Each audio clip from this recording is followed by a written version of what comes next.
There's a pattern destroying your potential that nobody talks about. Every time you break a promise to yourself, you're not just missing a goal. You're teaching your brain that your word means nothing. Think about it. If you can't trust yourself, why should anyone else? The gap between who you are and who you claim you'll become isn't about ability. It's about integrity. And right now, that gap is costing you more than you realize. Time to close it. How breaking promises to yourself destroys your future. Let's start with something uncomfortable.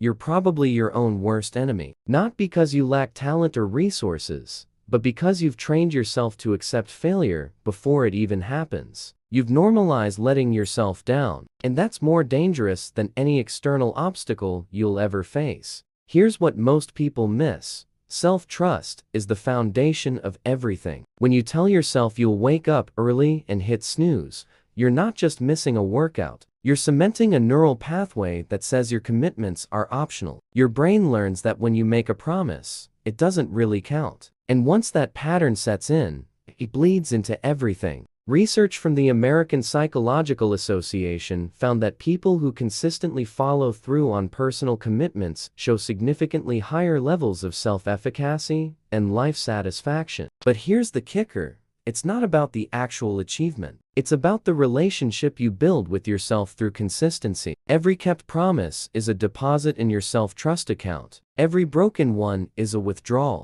Think about the last time someone repeatedly broke their promises to you. You stopped believing them, right? You stopped investing in that relationship. Now realize you're doing the exact same thing to yourself. Except this relationship is the one that determines everything else in your life. The modern term for this is accountability. But let's be real, it's just integrity repackaged. It's about being someone whose word actually means something. Not just to others, but to the person who matters most. You. Because if you can't count on yourself, you're building your entire life on quicksand. Here's the brutal truth.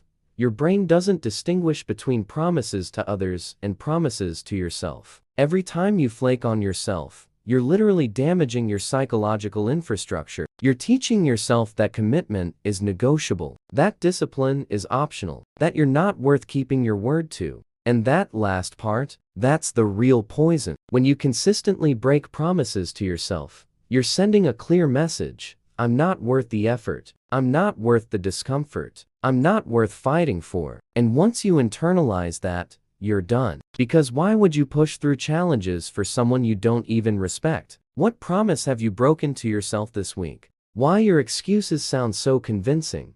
Your brain is sophisticated enough to create justifications that feel completely legitimate. That's the problem. You're not making excuses that sound stupid. You're crafting narratives that seem perfectly reasonable, which makes them infinitely more dangerous. I need to be in the right headspace.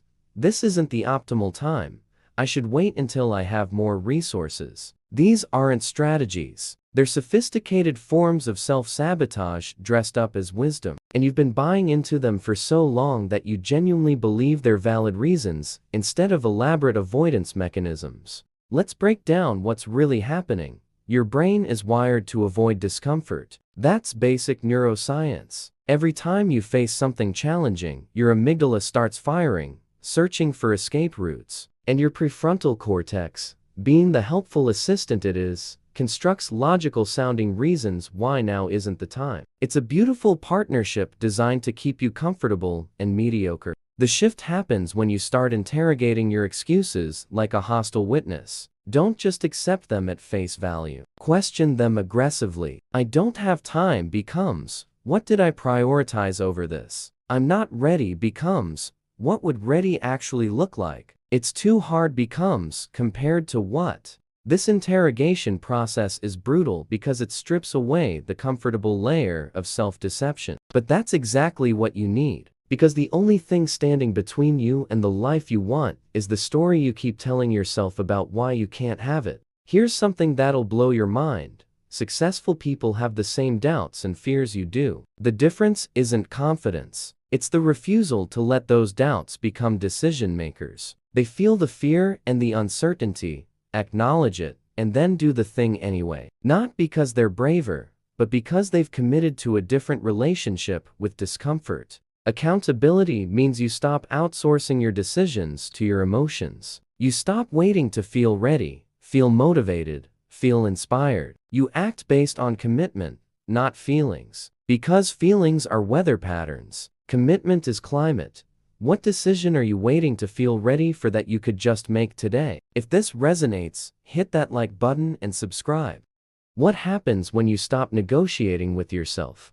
Imagine treating every commitment to yourself with the same seriousness you treat a business contract. No renegotiations, no amendments, no escape clauses, just execution. Sounds extreme? That's because you've normalized treating your personal commitments as suggestions rather than obligations. Most people operate with a double standard that's killing their potential. They'll move mountains to keep commitments to others, but treat promises to themselves like rough drafts. They'll show up for a meeting with a stranger, but cancel on themselves without a second thought. This isn't humility or kindness, it's self-betrayal. The transformation begins when you flip the script. Your word to yourself becomes the most sacred commitment you have. Not because you're selfish, but because you understand that you can't pour from an empty cup. You can't be reliable for others if you're fundamentally unreliable to yourself. Here's where it gets interesting. When you stop accepting your own excuses, something shifts in your psychology. You start seeing opportunities where you used to see obstacles. You start finding solutions where you used to find problems. Because your brain,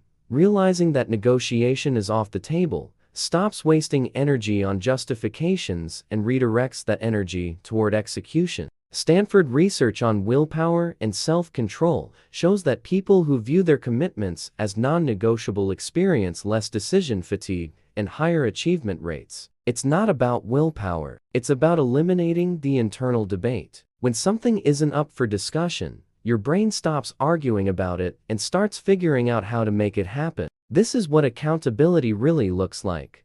You become your own enforcer, not through punishment, but through unwavering standards. You decide who you're going to be, and then you show up as that person every single day, regardless of how you feel. The freedom in this approach is counterintuitive. You'd think rigid commitment would feel restrictive, but it's the opposite. When you stop wasting mental energy on internal negotiations, you liberate massive cognitive resources for actual creation. You stop spinning in analysis paralysis and start moving with clarity.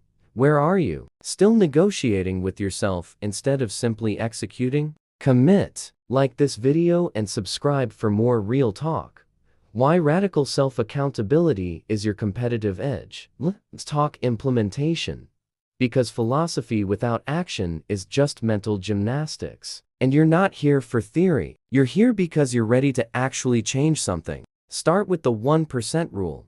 Pick one commitment. Just one. Make it small enough that you have zero excuse not to do it, but meaningful enough that completing it actually matters. Then protect that commitment like your life depends on it. Because in a very real way, your self-respect does. Next level, build in external consequences. Not vague feelings of disappointment, but concrete stakes. If you skip your commitment, you donate money to a cause you disagree with. You do something you genuinely hate. You publicly acknowledge your failure. Make the cost of breaking your word higher than the discomfort of keeping it. Here's the part most people skip.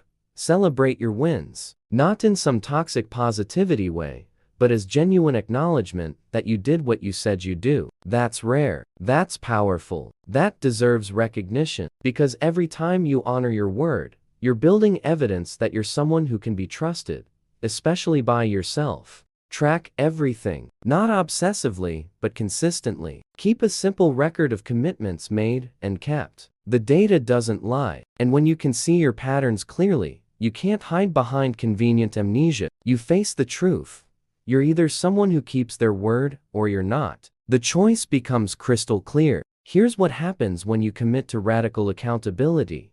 You develop a reputation with yourself. And that internal reputation becomes the lens through which you see every challenge. When you trust yourself, you take bigger risks. You pursue bigger goals. You believe in bigger possibilities. Not because you're delusional, but because you have evidence that when you say you'll do something, you actually do it. The compound effect of this is staggering. Small kept promises become medium achievements. Medium achievements become major transformations. And suddenly, you're living a completely different life. Not because of one big decision, but because of thousands of small moments where you chose integrity or convenience. What's the one commitment you're making to yourself right now? What's your move? Drop it in the comments, smash that like button, subscribe to the channel, and share this with someone who needs to hear it.